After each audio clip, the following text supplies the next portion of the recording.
ದಕ್ಷಿಣ ಕನ್ನಡ ಜಿಲ್ಲೆಯಲ್ಲಿ ನಿನ್ನೆ ಸಂಜೆಯಿಂದ ನಿರಂತರವಾಗಿ ಮಳೆ ಸುರಿತಾ ಇದ್ದು ಉಳ್ಳಾಲ ತಾಲೂಕಿನಾದ್ಯಂತ 100ಕ್ಕೂ ಹೆಚ್ಚು ಮನೆಗಳು ಜಲಾವೃತಗೊಂಡಿವೆ ಹಾಗೂ ಪ್ರತ್ಯೇಕ ಸ್ಥಳಗಳಲ್ಲಿ 2 ಮನೆಗಳ ಮೇಲೆ ಗುಡ್ಡ ಕುಸಿದು ಮಣ್ಣಿನಡಿ ಸಿಲುಕಿದ್ದ ಒಟ್ಟು 6 ಮಂದಿ ಪೈಕಿ ಓರ್ವ ಬಾಲಕಿ ಮತ್ತು ಓರ್ವ ಮಹಿಳೆ ಮೃತಪಟ್ಟಿದ್ದಾರೆ.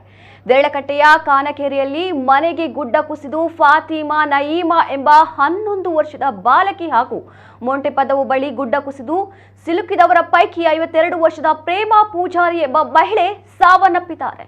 ಅಗ್ನಿಶಾಮಕ ದಳ ಮತ್ತು ಸ್ಥಳೀಯರು ಹಲವು ಗಂಟೆಗಳ ಕಾರ್ಯಾಚರಣೆ ಬಳಿಕ ಬಾಲಕಿಯನ್ನ ರಕ್ಷಿಸಿ ದೇಳಕಟ್ಟೆ ಆಸ್ಪತ್ರೆಗೆ ದಾಖಲಿಸಿದರೂ ಗಂಭೀರ ಸ್ಥಿತಿಯಲ್ಲಿದ್ದ ಮಗು ಚಿಕಿತ್ಸೆ ಫಲಿಸದೆ ಮೃತಪಟ್ಟಿದೆ. ಮೊಂಟೆಪದವು ಬಳಿ ಗುಡ್ಡ ಕುಸಿದು 5 ಮಣ್ಣಿನ ಅಡಿ ಸಿಲುಕಿದ್ದು ಈ ಪೈಕಿ ಪ್ರೇಮಾ ಪೂಜಾರಿ ಎಂಬುವರು ಆಸ್ಪತ್ರೆಯಲ್ಲಿ ಚಿಕಿತ್ಸೆ ಫಲಕಾರಿಯಾಗದೆ ಮೃತಪಟ್ಟಿದ್ದಾರೆ. ಗುಡ್ಡದಡಿ ಸಿಲುಕಿರುವ ಮೂವರನ್ನ ರಕ್ಷಿಸುವ ಕಾರ್ಯಾಚರಣೆ ಮುಂದುವರೆದಿದೆ. ಉಳ್ಳಾಲ, ಕಲ್ಲಾಪು, ಬಗಂಬಿಲ್ಲಾ, ಪಿಲಾರ್, ಅಂಬಿಕಾ ರೋಡ್, ಕೋಟೆಕಾರ್, ಬೀರಿ, ತಲಪಾಡಿ, ಪಾವೂರು, ಹರೇಕಾಳ, ಉಳಿಯ ಪ್ರದೇಶಗಳು ಜಲಾವೃತಗೊಂಡಿವೆ.